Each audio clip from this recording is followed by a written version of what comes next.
Hello, everyone. It's great to see many of the folks who've been with us for the conference we've had, the sessions we've had already today, and it's good to see some new folks here as well. Thank you for joining us for this keynote event as part of our following Knowledge Forward gathering on the occasion of our 10th anniversary of the founding of our center. We're really glad to have folks with us today. Y bienvenidos a todos que están en línea. Hay información en el Zoom sobre cómo acceder a la interpretación. There's information in the Zoom to access the Spanish interpretation channel. So we say hello to all our folks who are tuning in online as well. And so when we were thinking of this conference, this gathering, I was thinking about one of the things you have to think about is what's a good keynote, and who's a good person to put up there to give a big talk about big ideas. But there are so many great people at this event who are going to come, who share a lot of common experiences and expertise.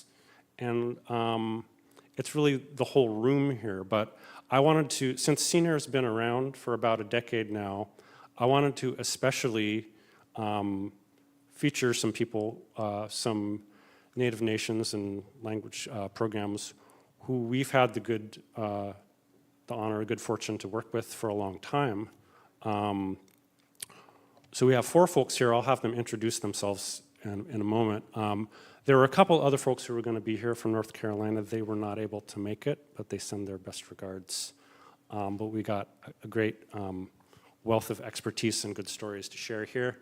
The other idea that behind this is that it comes back to the founder of our center, Tim Powell. He was telling me about a conversation he had with a friend of ours. Her name's Ika Wegilak. Her English name is Deanna Nicholson, and Deanna is a great language teacher out in British Columbia, Kwakwala language, and she's the mother of 4 boys, so she knows how to keep things in order and get things done, and she's very clear-minded and focused.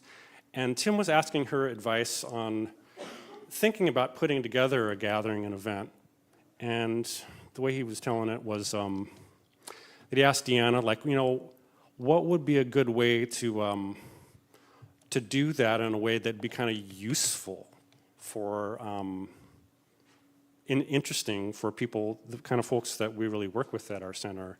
And Deanna said, look, it comes down to this. Get a lot of good people together in the same room with food, and we'll figure it out. So that's kind of the spirit of this as well. I haven't had a snack, so I'm following Deanna's advice, and I brought food, so I'm taking her advice literally. So that's also the spirit of this. But I thought this would be also, the theme of the keynote here is language revitalization, cultural revitalization over the long term. So it's an opportunity to hear from people who've done aspects of that work in their own community, their own life, and to reflect on experiences and just have a group conversation. And when we get to the Q&A part of it, I think of that not so much as, please ask us questions. I mean, of course do, but also to expand the conversation to the whole room, because there'll be a lot of other folks here who have similar experiences and background and expertise. And so when we get to that part, we really look forward to opening it up in that kind of way. And anyway, that's our keynote conversation. What I would like to do now is have all folks here, if you could just introduce yourself quickly, however you like, and then I'll have some questions for you right after that. And I'm going to give myself a snack now while you do that.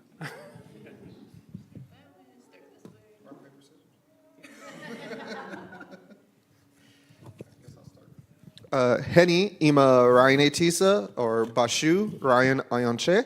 I'm Ryan. I work with the Tunica-Biloxi Language and Cultural Revitalization Program, LCRP for short, as one of our cultural specialists. Ni hatika ima Elisabeth Pierite etisa. Hello again. My name is Elisabeth Pierite Mora. I'm a Tunica language instructor, also for LCRP with the Tunica-Biloxi tribe. I've been working with our program since 2014. I have many experiences, many stories that I can share. Digach. Chwa nadu askana Ruth Haragana Gafe, decent Rockwhiskey Sisita, Scottered Guy Doctor Waknana. My name is Ruth Haragana in Tuscarora, and I'm also Vince Schiffert. I live at Tuscarora. Tuscarora is my home. And I was a teacher at the Tuscarora School. I just retired in June after 28 and a half years. So I taught elementary school, taught some history, culture, some language, and I was also at the high school doing a social studies elective, 2 electives, Native history. Also part of our grassroots organization, Tuscarora History Group. And so we've had a nice long relationship with the APS coming down and getting information, and it's been a great relationship so far. Yahweh. Chwa askenehe gana sirata I giatha hana ekwe hewe geha diwaksanotna disna nekwe Taylor hana akrirura geha muyura wagachinet di hana genet gitra disna hana genet nathwer hagewe. Hello, my name's Taylor Hummel. I'm a citizen of the Tuscarora Nation, like Vince here, and yeah, I was a language teacher for a number of years. I'm relatively new to this. I started working with the Nego-Withat-Squasag Tuscarora language program back in February 2020. Yeah, I got to learn how to use Zoom real quick. But yeah, so happy to be here. Well, thank you. So a big question I just wanted to start off, and there's a lot of threads we can follow coming out of this. And certainly if you think of a story that's better than the question I came up with, please go ahead too. But what I'd like to hear from you all is kind of tell us a little bit about when you were starting your language learning or in getting involved with language program or cultural program teaching, et cetera. Whatever kind of starting point feels like makes sense to you. Kind of how was it like then and how is it different sort of now? And how would you, any kind of thoughts that come out of comparing those 2 times? And you better answer because I gotta eat this food. I guess I'll start again. So growing up as a kid, we had our summer camps where we would be introduced to some of our language and culture. The summer camps that I went to are completely different than the summer camps we host now. Our summer camps are completely dedicated to now language and culture. But back in the day, we'd probably get, an hour or so of learning something. And then they take us to Six Flags or the movies or something. So yeah, as a kid, it was always fun to go to the summer camp because we were like, oh, we get to go to Six Flags. But now we use it to dedicate more time to teaching tribal youth the culture, the language. We try to make everything themed, appropriate. But for me, that's when I got my first real introduction to my tribe's language and culture. I'll be the first one to admit it. Growing up, I had never admitted I was Native. I thought it was cooler to be Mexican. But as I got older and going through certain things, it was actually my language and my culture that kind of brought me more to ground, I guess you could say. And in 2015, I started working with LCRP as a program assistant. I left around 2016 to go pursue some other harebrained ventures, I guess you can say. I was a carpenter, did some metal work and everything, and then came back to LCRP. Oh, fry cook too. That was probably my most fun job. Came back to LCRP probably in 2018 as a language apprentice. From there, I became an assistant language instructor, even though I would like to claim I was more of a language instructor. We were more language instructors than assistant language instructors, and that led me to becoming the cultural specialist now. Learning, being able to be one of the very few people that can speak Tunica, digging into the Biloxi language now, trying to decode it and bring that back to the fair, and being able to learn a lot of the cultural aspects of my tribe. Like I know nowadays we're renowned for our not pottery, but our basketry, but we were renowned for our pottery like the Tuscarora Nation, and being able to work with a master potter like Chase Earls to bring back our pottery traditions is just another, I don't want to say accolade, but just story, and that I like to bring to our members is, hey, we used to be potters, let's bring this back too.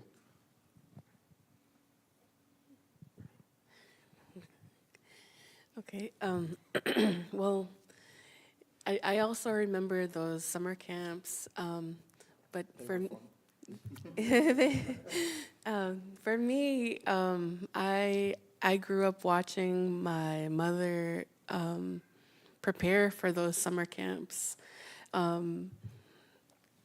She was the one in our community that was, leading language revitalization efforts during the 90s. And unfortunately, she wasn't able to meet Mary Haas when Mary Haas was here still. But I've seen, all of the work that my mother put into it. Okay. Okay, all right, gotcha, sorry. My apologies, I speak low sometimes. But I was saying, I grew up watching my mother prepare for the summer camps that Ryan was speaking of. In the 90s, she did much of the language revitalization work for our community. So I guess I grew up as an apprentice, and the technologies are definitely different. These days, a lot of what she was doing, it was on a teacher's budget. She was a high school teacher by profession for many years, and these days there's much funding available for Native languages, and so that's been great for us, for our community.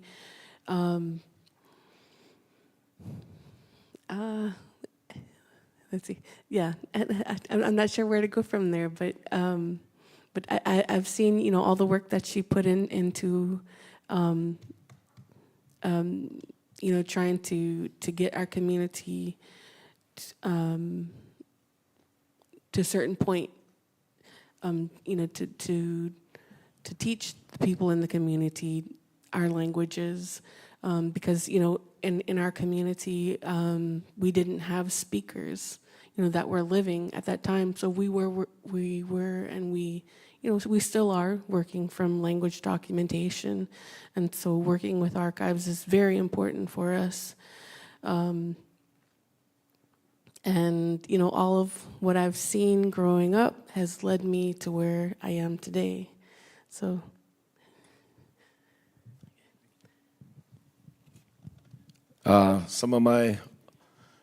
I grew up in the 60s and 70s as a little kid, and there were still a fair number of speakers of Tuscarora in our community, the Tuscarora Riz.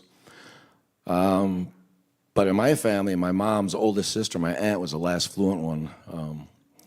And so that kind of in our family line, that's where it stopped. But at the time, you don't realize as a little kid, but the council and the community felt you have to do something. And so it was Mrs. Printup was our first language teacher in school, Marjorie Printup. And so I was in first grade when she started teaching, and she was like a grandma to me. She was old and white hair and 50 years old. Oh my gosh, she seemed way older, but she was like a gusu to me.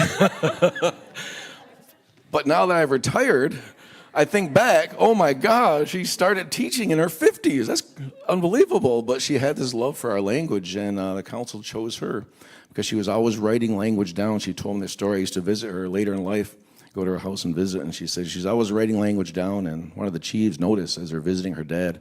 And so in New York State, came to all our communities and said they want to do language in schools. They knew that particular chief knew that his friend's daughter was good at writing the language, so they chose her. So that was the start of language teaching at Tuscarora. We had it till fifth grade. Fifth grade, and from there we went off the res to school, and we didn't have it anymore. But that was my start in language. I enjoyed it. I felt I was pretty good at it, and I enjoyed all the stories and listening to people. And then, of course, it changes quite a bit as time goes by, and I'll let Taylor talk more about that. But that was the start of my language learning as a first grader, and then it continued right up to this day. And as a matter of fact, September, I went back. Now that I'm retired, I went back to school. I joined the Tuscarora immersion class, and so we go every day, 6 hours a day, and we'll talk a little more about that also. So it's kind of come full circle, and two of my teachers are my former students, so it's pretty amazing. They're amazing teachers, amazing speakers, and so is Taylor. I'll be honest, I forgot the question. But so for me, like Vince was saying, is like we had a Tuscarora language program at the elementary school, and so I got it all the way up from pre-K to not first grade, sixth grade, and then I went away to school, and at the time we didn't have it at the off-res middle school and high school, and then I went away to college, and so I was kind of disconnected from it for over a decade. I came back home in 2017, and I started taking evening adult classes. I don't know if some of you might know Betsy Bissell. She was teaching those night classes, and then, had been going for a few years, and, I was also involved in the history group at this time, so we were working with the APS and, looking at these documents and this kind of thing, and so it really got me thinking about language. And then finally, the language program was hiring, and so I was like, I'll throw my hat in the ring, see what happens, and they hired me. So I was brought on as a curriculum developer. And when I was initially getting back into the language, I had family members say, "Why do you want to learn that? Why do you want to learn a dead language?" And it's that really stuck with me, because I'm like, it's not a dead language. And so that was probably 2018. And so now, like, after we had taught, I think you're the third cohort we've had. So we've had a couple guinea pigs. So now I think we're really set in our immersion curriculum. So I think this is going to be a really good group. The other groups are great too. But anyway, like, just from like 10 years ago, being able to hear people just in the community, they're greeting each other in our language. They're, we got a nest program, so our little babies are hearing it. They're playing, like, singing songs and stuff next door, and it's really amazing. And so, with the help of these archives, like some of the words that we weren't really sure, we were able to kind of hear first language speakers. And so that's part of it too, is like when we were developing the curriculum, prosody and like pronunciation is very important, especially because we don't have any like first language speakers that are alive today. And so being able to kind of hear the nuances in language, understanding the ways that different people pronounced words, and that kind of thing. And then, especially Vince, because, he's a little older, he remembers things. And so he's like, "Oh yeah, that's what I heard." And I was like, "Oh yeah, well, that's what this means." And so it's just, I think, amazing to see kind of, I wasn't here back in 2014 when, this kind of started, but to see where we've been just in the past 5 years that I've kind of gotten into it is absolutely incredible. Yeah. Thank you for those answers, those reflections. I'm interested in, since a couple things that each of you mentioned kind of prompts me thinking about this, but like, Taylor and Vince, you mentioned like this immersion program, and Ryan and Elisabeth, you've been talking about the different kind of teaching settings you've done. Could you say about what it's kind of moving? Is there a certain point when you say like, "Hey, we've got a program going here," and also are there from looking at other maybe neighboring communities or other folks who've been doing language work, like other immersion programs, are there ones that you kind of drew upon as models, or kind of like their tidbits of how they did that, whether it's for the immersion program or the different kind of teaching that you do at Tunica? So inspirations and how you put it all together into teaching. Well, so when I started teaching at the Tuscarora School, it was still a lot of Mrs. Printup's method, and you can imagine, in the 1960s, being 50 years old, you're going to teach a language, how are you going to do it, so it was a lot of word lists and nouns and things, and so, when I got the job, they made a second position, and, I'd gone to night class, the night language class and stuff, and so it was kind of a continuation of that, and at some point, Percy Abrams, he was getting his doctorate in linguistics. He's Onondaga. He married a woman from Tuscarora, lives in our community, splits time. He teaches at Syracuse University now. So he was coming and visiting Betsy and I and kind of sharing what he was learning. And so we started kind of incorporating some of that information. As time goes by, Taylor's going to talk about this tomorrow, the different methods that are really in vogue today. And Janos, is involved in language also, and so the first person that we were working with that came to visit us was a lady named Bonnie Whitlow from the Mohawk Nation, and she had gone through a program, and I'm not sure, was it David Miracle's program, or she went through something somewhere, and so it was this method that was a proven method of really learning a language as a second language speaker, and so it was really amazing, and it was a different way of doing it, and a number of our young people did go and learn a year or two of Mohawk. I think maybe Ui went up to Gawaniu for a year, or she spent some time up there. So we had people going to different communities, Haudenosaunee communities, and it's just been amazing to see how much help everyone's given each other. And this method is just producing some amazing speakers. And you go to ceremonies and you listen to different people speak. It's just unbelievable. And they said, yeah, I learned through this program.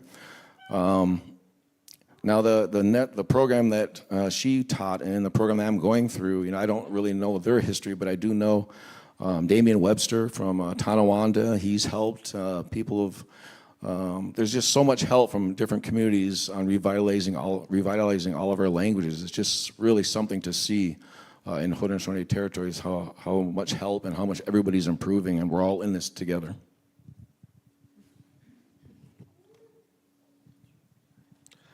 And for us, we kind of use a methodology developed by Dr. Judith Maxwell out of Tulane University for her students. Some of her students are here, and I know they're going to get on me if I pronounce this wrong, but for their Ketchikal classes, which is a Mayan language, and she just took that and adapted it for Tunica, and we took it. I know I use an adapted version of hers where I start out with a lot of code switching, and then I slowly start to introduce more and more Tunica to the point where my classes are just full-blown Tunica. Because me being a learner of Tunica, being my second language to learn, I realized how hard it was to learn the Tunica language and how hard the Tunica language can be. So I was like, I adapted the way I felt best for me to learn into my methodology of teaching the language.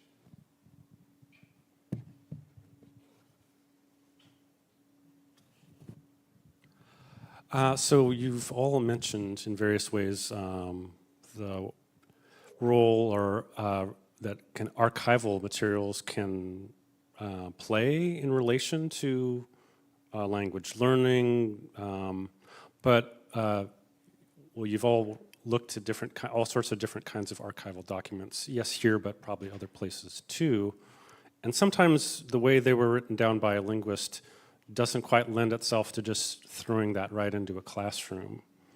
So what are kind of ways you look at, like ways you can take what are in those documents and turn them into things that you can use in a teaching context, whether it's a language teaching, cultural teaching, other things?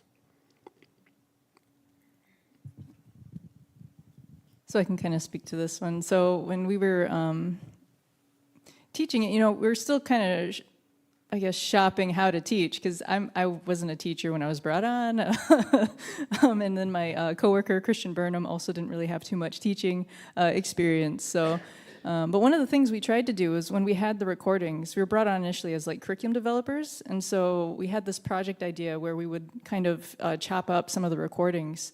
And so that way, like, you could hear a first language speaker say, like, bread or, something like that. And that way we could link it within our curriculum, so that way students would actually be able to hear those words spoken the way a first language speaker would speak. And so, I think that was really important. And one of the coolest things that I remember when I was teaching was, we'd actually have our students, and I don't know if they're having you guys do this, but we would have our students listen to a recording, and you'd hear the anthropologist kind of, prod the person, oh, how do you say this word? And so, we'd pause it, and we'd wait for our students to, okay, how would you say this? And so they would give the word, we'd play the recording, and they'll give the same word that a first language speaker would use. And so it's incredible, because, we've had, at least as the language program, we've had people kind of say, oh, that's not how they said it, you guys are using the wrong words, and it's like, well, we had different dialects, but at the same time, we are producing speakers who are using the same words that are attested by first language speakers. And so I think that's pretty powerful use of the archives. I would say for Tunica, it's a little bit different. Much of the work that we're doing is based on written documentation. So for us, it's important for us to work with linguists, so we're able to understand, the methods that Mary Haas or other linguists used to document the language. What different markings mean as far as pronunciation of the language. The recordings that we do have, they are with the California Language Archives, and much of them are, they're from wax cylinder recordings. I can hear, the language on those, and I can hear, the vocals and the songs, but it really takes a lot of, close listening, to figure out what it is you're listening, what you're able to hear. But for us, we have to go through that extra step, understanding, the documentation, and then practicing, ourselves, with stress, with nasalization and pre-aspiration in the language. I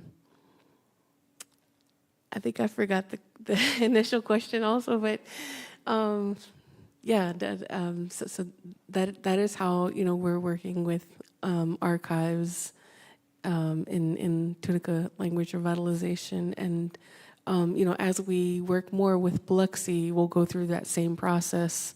I'm not aware of any recordings for Biloxi, but there is, written documentation.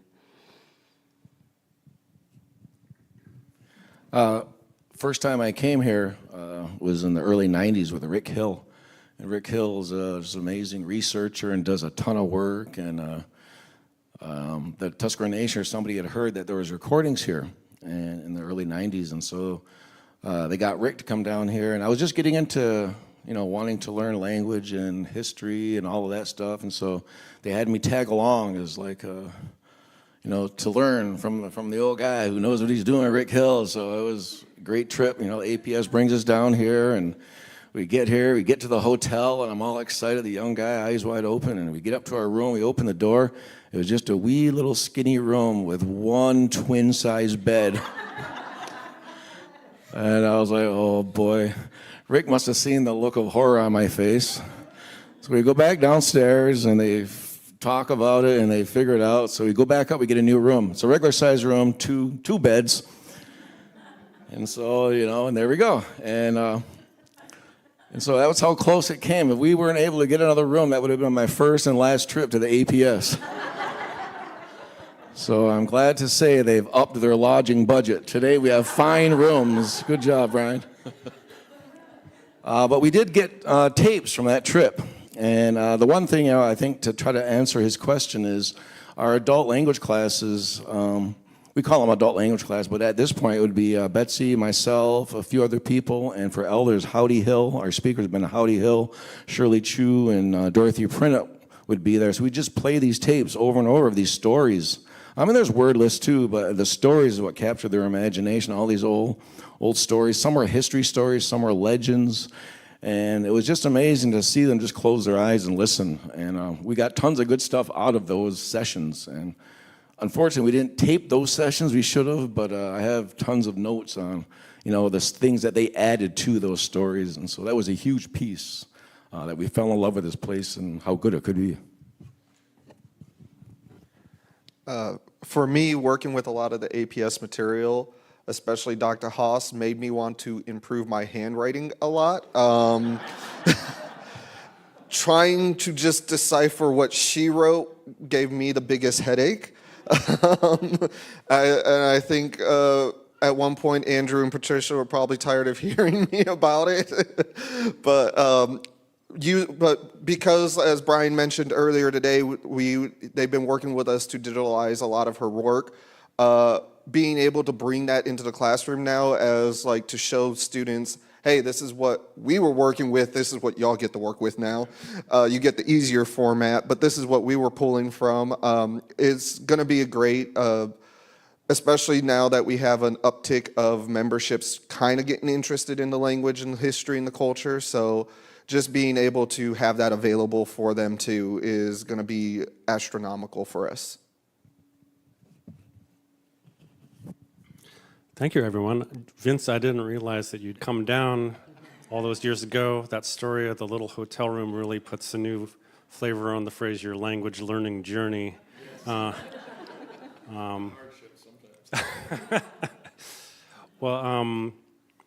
one other thought before we maybe transfer over to some general questions from everyone else. But a number of you are teachers of the language and culture teachers too. But you've also talked about how you're on lifelong learners too. So what's it like to be teaching while you're still learning, and how do you kind of think about the relationship of those two roles? Students ask some wild questions, but they're good ones, and they make you think, and they make you dig deeper into like, well, I don't know. I have to figure this out. And I'm sure, Vince, you have plenty of experience with that in your 20, 30 years of teaching. But yeah, I guess that's, in the short time that I was teaching, that was kind of my experience. And then, so now I should clarify, I'm not a teacher anymore. I decided to go to grad school because I don't know why, but I'm there now. And, but I still... They pay me to read, so it's great. But I still hang out with the language program. I'll go to their lunches, and just to make sure that my skills are still up, because like you're saying, I feel like when you're in this, you're kind of in it, and it does attract lifelong learners. Like learning language is not easy, especially if you're coming to it, from like not having it growing up and that kind of thing. And so you really do kind of have to, I guess, be a lifelong learner to retain all that information. I will concur with the wild questions. For me, it's more, just being able to understand the aspects of my tribe. A lot of our information was somewhat lost or considered lost. The way I look at things is, we call ourselves the Revitalization Department when it feels like it's more of like a reawakening. The other day when we were doing our story time in the Biloxi language, it was the first modern transcription of a Biloxi story being read out in Biloxi. We kept hearing footsteps all throughout the library. It freaked the one child we had there out just a little bit, so we kind of transitioned out of that quick. But just, for me, with the students that I have now, I have 2 non-native students and 2 native students in my class, and just seeing the willingness of not only the non-native students wanting to learn the language, but the tribal members that I have in my class helping the non-native people learn the language, because, I think this is a G.I. Joe reference, knowledge is power, and, the more knowledge you have, the more power we have, so. You can't fake it, so if you don't know, you don't know. And I was honest, I don't know, I'll go ask our elders, I'll find out. But I always liked what Joanne Weinholz did. She was the person that created the Tuscarora Culture Program. And when she retired, I moved in and took her spot. And now that I'm retired, actually her daughter is now teaching the culture program. But Joanne would always tell the kids, that you never know, where your life path is going to take you. You may be sitting next to someone who's going to become a clan mother, or someone's going to become a chief, or someone's going to become, the next fluent speaker. And she always, planted that seed in their minds. And so I try to encourage people that way too, and follow that lead of you just never know. Work at it, try. You don't know what's going to happen. And fast forward to when we came back to the APS, with Tim was here, we had this amazing journey from Tuscarora to Philadelphia. It was like 2 carloads of us, and so many funny things happen. You get a bunch of folks from the Reds, and you go on a road trip. And I still can't understand how we come from where we live is near Buffalo to Philly. How did we have to stop and spend the night in central Pennsylvania? It's only a 6-hour drive. But anyhow, we did. And so many hilarious things happened. We brought 2 students with us, Mia McKee and Monty Hill. And they were, what do you think, about 19 at the time? They were young, but they were good. They were good in the language. They loved the culture. They loved the history, and they were committed. They wanted to be on this trip. And so we come down, and we started looking through all the documents and ordering what we wanted scanned and stuff. And, in order to do that, it goes into the line, and you got to, wait your turn, and this massive amount of information is going to be scanned. And so I think it was Joanne came up with the plan, well, what if we send Monty and Mia to live in Philadelphia? Could they do it and jump the line? And these guys said, yeah, absolutely. So Monty and Mia actually got you guys found a grant for them? I don't remember. Okay, somehow they got paid a little bit, they got a place to stay, and they just busted their butt doing language and culture and historical searching for documents and digitizing them. And so they did the work, they did the legwork, and it's pretty amazing today. Monty is a fluent speaker in our community. He's teaching at University of Buffalo. Mia is also at UB doing a ton of work on archival and helping on project UB, helping the nation with creating some archival work and how to do that work in our own house, So yeah, it's just, you just never know when you're talking to these kids where they're going to end up, and so that was a good lesson. It can come full circle, and it's really amazing to see that happen. And I'll just tack on to that Monty Hill, who Vince mentioned, will be speaking at the fall meetings of the APS in November on this stage about a month from now. So quite a great journey, and tune in for that talk too. Wow, I'm really glad with how the conversation's been going so far, but I think it might be a good time also to open it up to other folks who are here and online who have questions or things they'd like to share that come to mind. Actually, I have a quick question. Oh, yeah, go ahead. What was the wildest question you guys got? The wildest question we got? Usually it's eon or gossip in the community. Can't answer that. So-and-so's really so-and-so's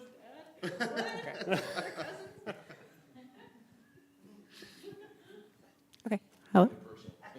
Yeah, I guess seriously, it's mostly just grammar questions, and I'm just like, I don't know. So that's when you have to dig deeper and ask people who do know. Yeah. Okay. Hi, yes, we do have an online question. One of the things Robert Caldwell from the internet says, shout out to my colleagues Monty and Mia at the University of Buffalo Department of Indigenous Studies. That's the first one. The second is we have a question from Veronica Passfield. The question is, do you think language holds a worldview of a people? If so, example from your language. Thank you. Does language hold a worldview of your people, and if so, an example? That's a tough one. Yeah, but I don't know how to. I'm not sure.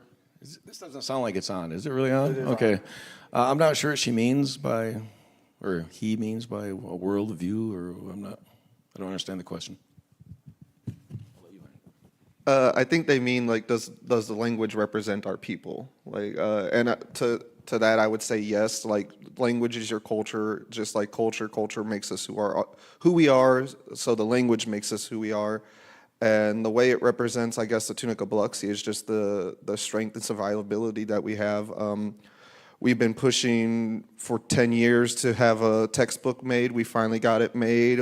We've been pushing for so many efforts, and we had the tide against us, but we continue to keep pushing through it to successfully develop a textbook, online resource materials for people to learn the Tunica and the Tunica language, and just really have it open for anybody that's willing to hear our stories and learn our language.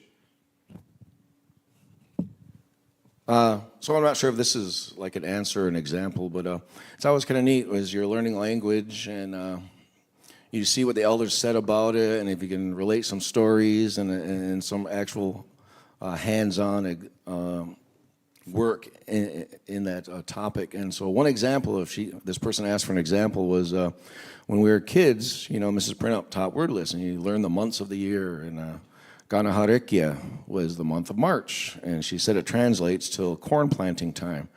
And we all grew up on farms back in the day. And so a bunch of the boys were, you can't plant corn in March. In Western New York, it's still cold and rainy out. And she always said, but we used to live in North Carolina, and it's warmer down there. So we were satisfied with that. And so after getting a ton of stuff here and adding a lot of not just language, but history and cultural items that people had donated to APS and getting them back. And our history group was pouring through these documents, and we felt, we got to do some conferences. So we did like 3 conferences at Tuscarora, all Tuscarora speakers. And we also went down to North Carolina, and we did 3 history conferences in partnership with Eastern Carolina University. So from that end, they come up with a series of speakers. And then from our end at Tuscarora, we brought speakers down. And we did 3. 2013 is a 300th commemoration of starting our migration out of North Carolina, 2015 and then 2017. And in 2017, I wanted to plant a garden.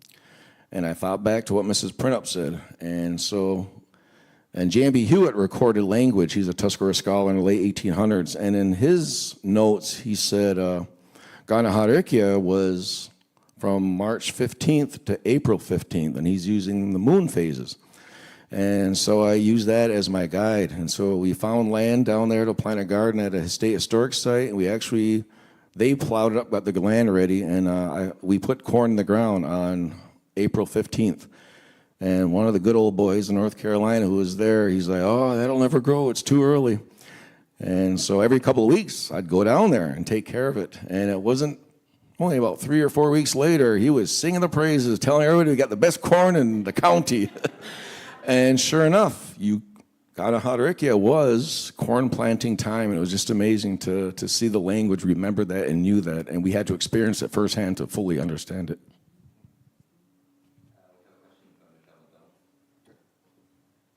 So first of all, I'm modeling where the microphone goes.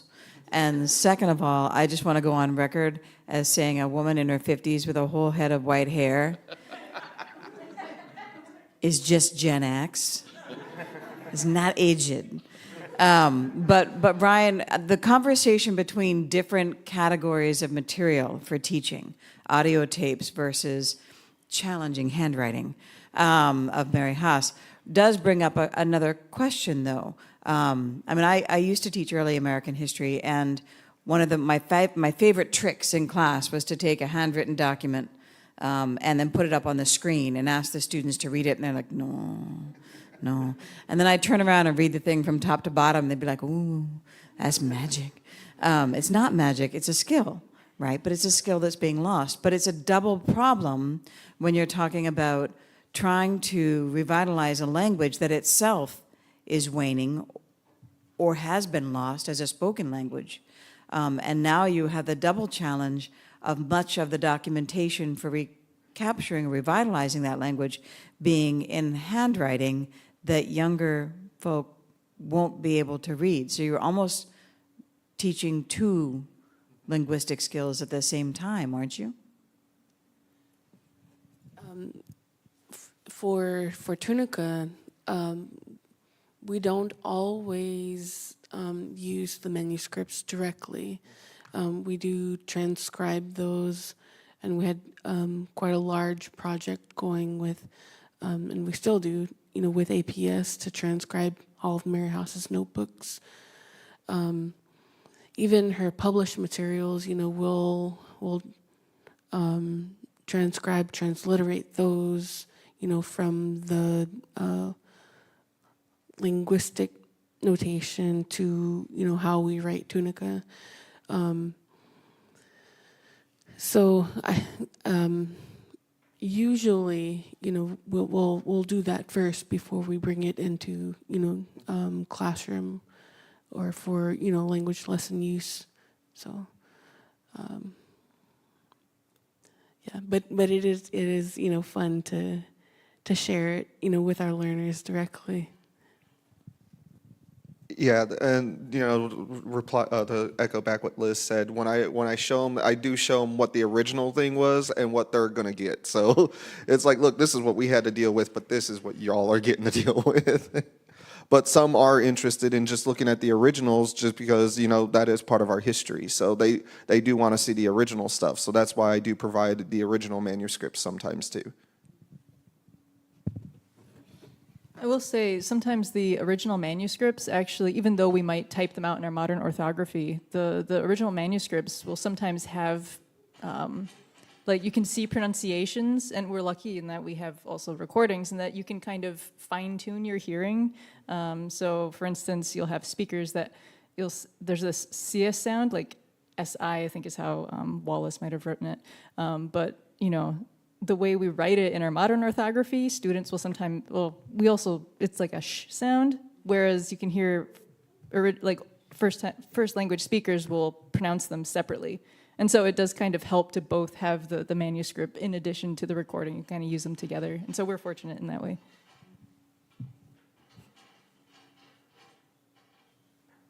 Yeah, so, right here? Yeah, okay. My question for y'all is, if you could go back and talk to those community members or those linguists that was working with, when your communities had more native speakers, and you could ask them, like, make sure you get this, What are those things where you are feeling now like, I really wish they'd dove into this, or I really wish they'd have gotten more of this, or anything like that? Women's health care. Like, we don't have recordings of anyone saying, like, a word for a menstrual cycle. And so we had to go to different communities to kind of, I guess, frog DNA that into our language. Different, things regarding pregnancy, like those kinds of things. Those are things, because a lot of the times, right, it's anthropologists asking men a lot of it. And the anthropologists themselves are men. So, some discomfort in, talking about that, I guess, among men. And then also maybe it wasn't even something they thought was important, or something that they didn't even think to ask, right? Because it's not part of their daily experience, I suppose. But that's what I would suggest. For me, it's the number one question I always get asked by our members: how to curse somebody out. So probably more documentation of that. But not only that, just again, the fragmentation of some of our, like what was in our temples and stuff like that. I would ask them to document more of our cultural aspects than just the linguistics of it. I know, some of the stuff that was documented is considered part of the culture, but it's also like there's still a lot that's left out that we need to know in order to bring back. And if we're daydreaming here and going back in time far enough, 1930s, my grandparents' age, I would say don't send your kids to school. Keep them home. Mrs. Printup, my teacher, first teacher, she told us that her dad saw the change coming. And so he didn't let his two daughters go to school until they were 7 years old. And he said, at 7.5, 8 years old, you're fluent in our language now. You can go to school. And she was fluent her whole life. Her and her sister were fluent her whole life and completely fluent in English. It was not an issue. We had a native author from the Apache Nation come to our school a long time ago. Kind of famous illustrator, and he would illustrate Apache stories, and he gave a nice talk. And so after we're talking about language, he'd come in our room, and that's what he was saying, is they're going to, start language programs at the school. And so I shared that story with them and said, if you guys are fluent, then just keep your kids at home. Teach them your language, and you won't be in the same boat we're in now. Just keep them home, teach them your language, and they can go to school later once they learn their own language. There's a big fear it's going to hurt. No, it hurts way worse the other way around. And we're fighting an uphill battle to save our language, when if they would have just kept everybody home till 7 or so, it would have been a much better picture today for us.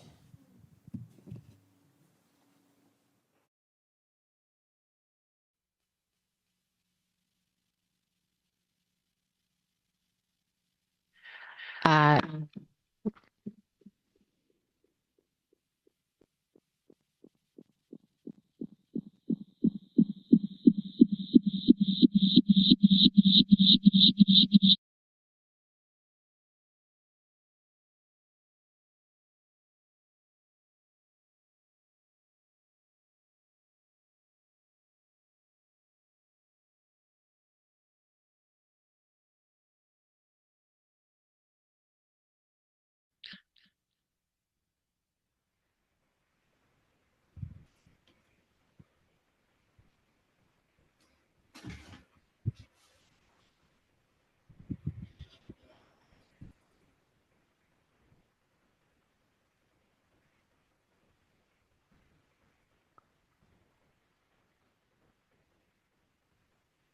Sí, buenas tardes. Yes. Good evening. It's very interesting, everything we're discussing. Tengo muchas preguntas, pero I have many questions, but the most important question, I think, is because I am a professor of Yucatecan Maya, and the Yucatecan Maya language is the second most spoken indigenous language in Mexico, more than 500,000 speakers in the Yucatan Peninsula. It's one of the languages with a very long tradition as a written language, since 200 BC until the present, now written with the Latin alphabet, of course, but it's still written.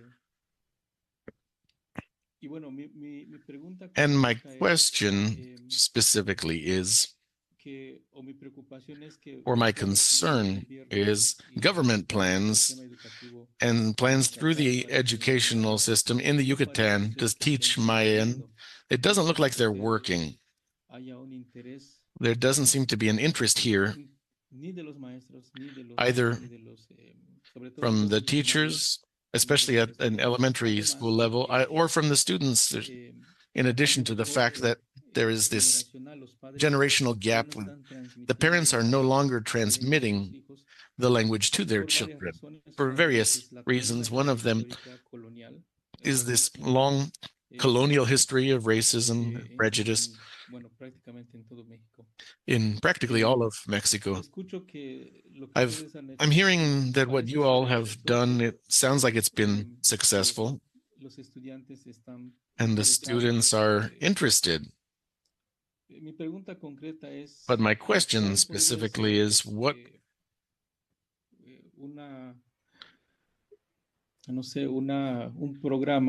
could be, I don't know, a program or a key element to help generate interest both among teachers as well as the students,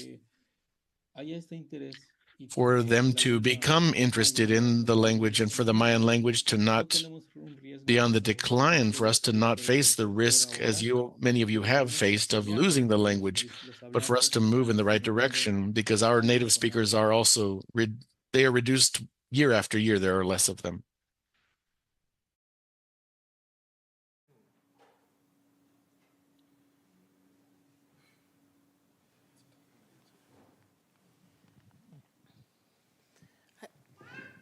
I think the experience of our tribe, is similar.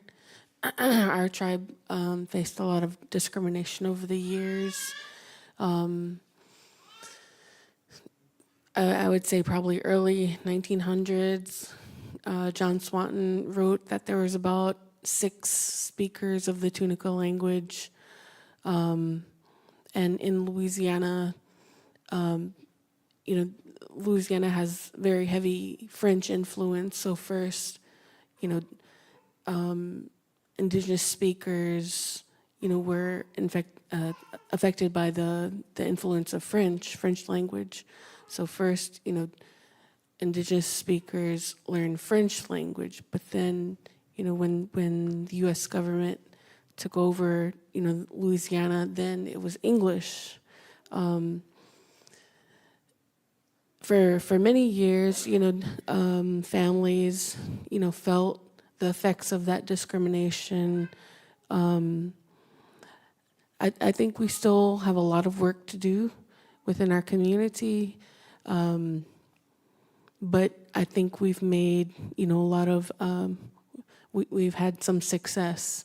And I think what has helped, over the years is positive representation of indigenous people.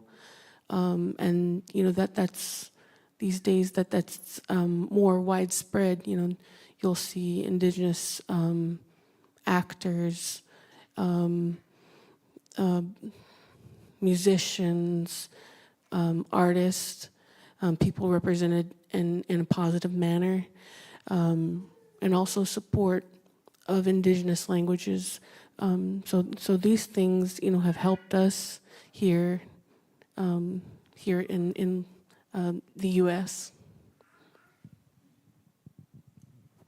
Yeah, to kind of echo what Elisabeth just said, with like the actual representation of Native Americans, such as in big films like Prey, Killer of the Moonflowers, the TV show Res Dogs. I think Res Dogs was the biggest reason some of our members started to get interested in their language, is because they're seeing other tribes being properly represented on TV and everything. And then you have Echo, which covered the Choctaw Nation. People I wouldn't say Native people, but people that are trying to assist us with that, actually seeing, hey, this isn't how all tribes are supposed to be represented. Let's start showing off the different representation. And I also think, with the additions of the help of TikTok and social media, you have a lot of Native people on TikTok just campaigning for their languages, comedians and all that, telling Native jokes. That has been, it seems to be helping here in the U.S. with getting people more connected with their language and culture, but also just having social media to connect with other Native people, to share experiences, share stories, share histories. That has been the biggest thing I feel for not only just our community, I'm sure with y'all's community too, is being able to finally reach one another, because our tribe is fragmented. We're based in Louisiana, but my family lives up in Chicago, Illinois, and we have a huge group of our members that live in Houston. And because of social media, we've been able to help keep them involved in stuff. And I know COVID was a big thing that happened, but I also felt like it helped bring a lot of communities together with the introductions of like Zoom and online meetings places where people can sit down and just talk instead of having to go in person. And I'd like to add, if not on a large scale, you can always start at, a grassroots level, of doing something. It could be, just a very small group of people, working to create positive representation of, that language, that community. I think the point kind of that you guys are also getting at is developing a sense of pride. Just 10 years ago, right, I had people say, why are you wasting your time learning a dead language? Now I have those same people asking me to tutor them. And so like the shift just in our community over the past 10 years definitely linked to like the more positive representations of Indigenous people in media has definitely shifted that. And so, I mean, it's hard. I know the situation, at least in the Yucatan area, as far as I'm aware, is difficult. The way people think about language and like associate Indigenous languages, I think is a bit different. And so I guess finding ways to make people proud of their heritage or find ways to help them connect and kind of start shifting the way people think about their identity and the language tied to that is, I guess, where you kind of have to start and build from there.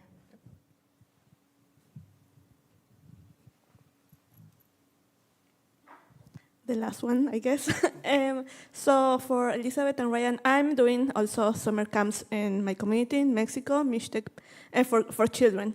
And I was wondering how, in your experiences where you were children in these summer camps, what if something, I don't know, like that you remember that make you feel like, oh, I want to continue this because I would like to have that for my own community and my own language camps, summer camps, more like, because yeah, I also have to like do some of like sensibilization for languages because of the same that Julio was telling about discrimination and everything. So we are kind of like playing with the language so they can also have like a sense of identity. But what will be the thing that you remember most for you to continue with the summer camps? I'd like to start by stating when I first started the summer camps, I started with the little kids, 5 to 7 year old, never again. So I work with the teenagers now, and one thing I like to do with them is when we read the stories, I let them break it out what they think it feels to them, like what is this story trying to convey to them, and also just seeing like, especially when I bring, probably shouldn't say this, but this past summer camp, I kind of told a few of them if they do well and they start to behave for the summer camp, I will let them control my Tinder, my Bumble, my dating profiles. And that got their attention instantly. So for a week, I let them control like everything that was on it. But it's, encouraging like funny moments like that. Cause I mean, even now, like one of their grandmas came up to me, they're like, did you do what? I was like, yep. They're like, well, they won't stop talking about it, and apparently it was like the talk of the household. They had nothing but laughs about it. I was like, well, I'm happy my dating life is funny for y'all, but but it's breaking out like. Thanks, Liz. But it's just making those memories with them too, like. A lot of the teenagers will still stop by and see me like, hey, we had fun in your class, can't wait for the next one. And then I see the ones that gave me the trouble, they're like, we got to go to summer camp, don't we? I was like, yeah, you do.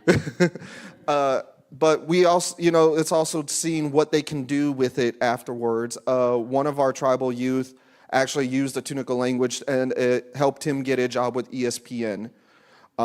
So it's to see those achievements too that, everything we're doing isn't for nothing. It's helping improve not only our community, but it's bringing up our future generations. And of course, with my classes, I try to make them fun. Like I know they just got done being in school for the whole year, so I try to make it fun and interesting in some way. Whether it's my very bad drawings or something, it's just to give them something to remember. And even as you're probably aware, a lot of them you're probably related to in some way. So it's also making those memories, especially funny memories, because, everybody's always going to remember the funny memories over everything. So that's what I try to strive for in my summer camps. Sorry, Andrew, I know you weren't aware of what I did there, too. Andrew assists me with my class.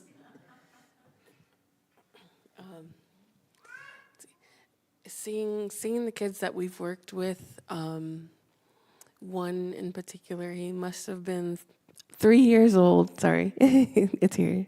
One of the kids that we worked with, we must have started working with him when he was 3 years old, and now he's going to be graduating high school.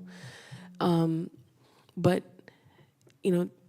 all the years that we've been teaching the kids, we've taught them songs. We've taught them traditional songs. We've taught them songs that we've created, children's songs that we've translated.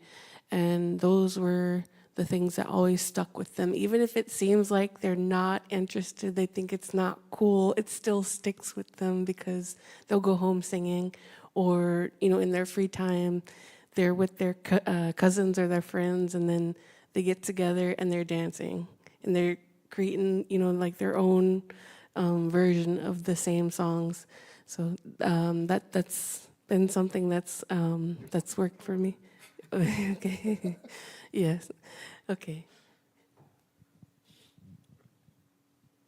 So in reference to the song, she's talking about one of our tribal youth that went and tried to do a rap remix of one of our traditional songs.